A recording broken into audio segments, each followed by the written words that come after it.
आज मैं आपको इस वीडियो में हरियाणा विद्यालय शिक्षा बोर्ड के 10वीं कक्षा के छात्रों के अगले महीने जुलाई 2024 के अंदर सेट वन के जो एग्ज़ाम होंगे, इस सेट वन की तैयारी के लिए इंग्लिश विषय का सैम्पल पेपर दिखाऊंगा, जिससे आपको ये पता चलेगा कि सेट वन के एग्ज़ाम में इंग्लिश का क्वेश्चन पेपर कैसा आएगा और इस क्वेश्चन पेपर को सोल्व करके आप अपने एग्ज़ाम की तैयारी भी कर सकते हैं।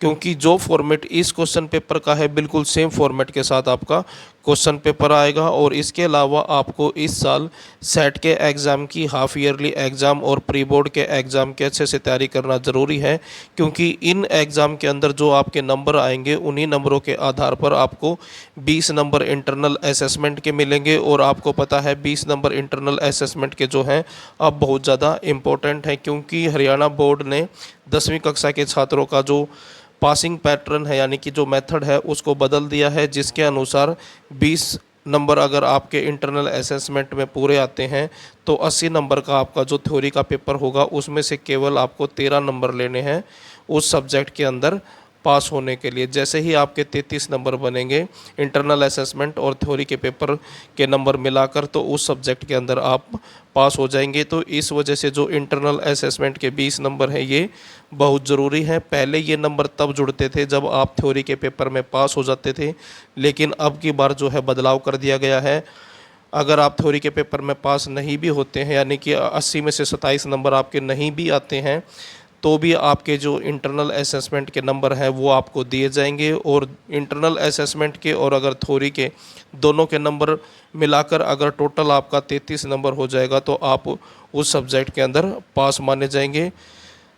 इसलिए आपको सेट के एग्ज़ाम की तैयारी करना ज़रूरी है। इसलिए मैं आपको इस वीडियो के अंदर इंग्लिश विषय का सैम्पल पेपर दिखाता हूँ।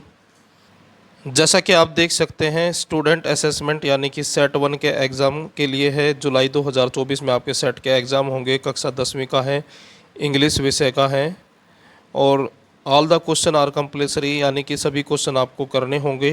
Question number 1 to 10 carry 1 mark, यानी कि 1 से 10 तक के जो क्वेश्चन आएंगे वो सभी एक एक नंबर वाले क्वेश्चन आएंगे।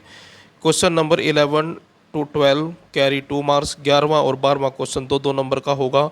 और question number 13 to 14 carry 3 marks और 13वां और 14वां क्वेश्चन जो है 3-3 नंबर के होंगे। तो यहाँ से आपका क्वेश्चन पेपर स्टार्ट होता है। 1 to 5 मार्क टिक मार्क करना है ऑन द करेक्ट आंसर, यानी कि आपको जो है अलग से आंसर सीट नहीं मिलेगी। जो आपको क्वेश्चन पेपर मिलेगा उसी क्वेश्चन पेपर के ऊपर आपको आंसर लिखने हैं। तो इसलिए जो है आपको यहाँ पर टिक मार्क करने के लिए कहा जाएगा कि जो भी आंसर है बस उसके ऊपर आपको टिक मार्क लगाना है। इस वीडियो के अंदर मैं आपको अनसोल्ड पेपर दिखाऊंगा और जल्द ही इस क्वेश्चन पेपर का सॉल्यूशन अपने चैनल पर अपलोड करूंगा। पहला क्वेश्चन आप देख सकते हैं, what did the crow do to the hemlock tree. Poem जो है उसका क्वेश्चन है ये। तो इस क्वेश्चन पेपर को सोल्व करके आप अपने एग्ज़ाम की तैयारी कर सकते हैं, चेक कर सकते हैं। उसके बाद है क्वेश्चन नंबर 6 और 7, fill in the blanks with the correct form of verb. Tense वाले हैं दोनों ही सेंटेंस। उसके बाद 8वां क्वेश्चन है, पंक्चुएट द फॉलोइंग। इस सेंटेंस को पंक्चुएट करना है और यहाँ पर जगह मिलेगी आपको, यहाँ पर आंसर लिखना होगा। Fill in the blanks with the appropriate article, article है ये।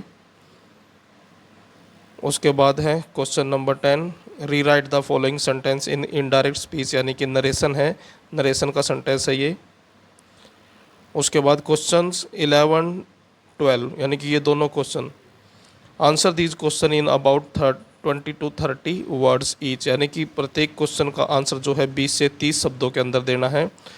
तो क्वेश्चन नंबर 11 है, what was Anil's job, what did he usually do with the money he earn, यानी कि अनिल का क्या काम था और जो पैसे अनिल कमाता था उसका वो क्या करता था। उसके बाद दूसरा क्वेश्चन है, describe the small dog tricky, tricky के बारे में बताना है। उसके बाद है questions 13-14, answer these question in about 30-40 words, यानी कि 30 से 40 शब्दों के अंदर क्वेश्चनों के आंसर देने हैं। 3-3 नंबर के हैं ये।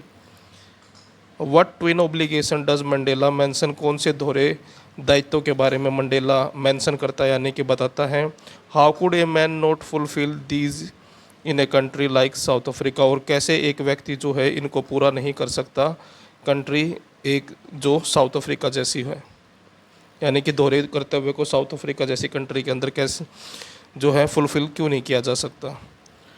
उसके बाद है question number 14, how was a Frederick forest rescued in the black aeroplane. तो क्वेश्चन नंबर 14 के अंदर ये पूछा गया है कि जो फेडरिक फॉरेस्ट था इसको कैसे रेस्क्यू किया गया था, यानी कि कैसे इसको बचाया गया था। तो और यहाँ पर इसका आंसर लिखना है। तो ये था 10वीं कक्षा का इंग्लिश विषय का सेट 1 के एग्ज़ाम का सैम्पल पेपर। वीडियो अच्छी लगे तो लाइक करें, चैनल को सब्सक्राइब करके ऑल के बटन के ऊपर क्लिक कर लें ताकि जब नेक्स्ट वीडियो अपलोड हो तो उसका नोटिफिकेशन आपको मिल जाए।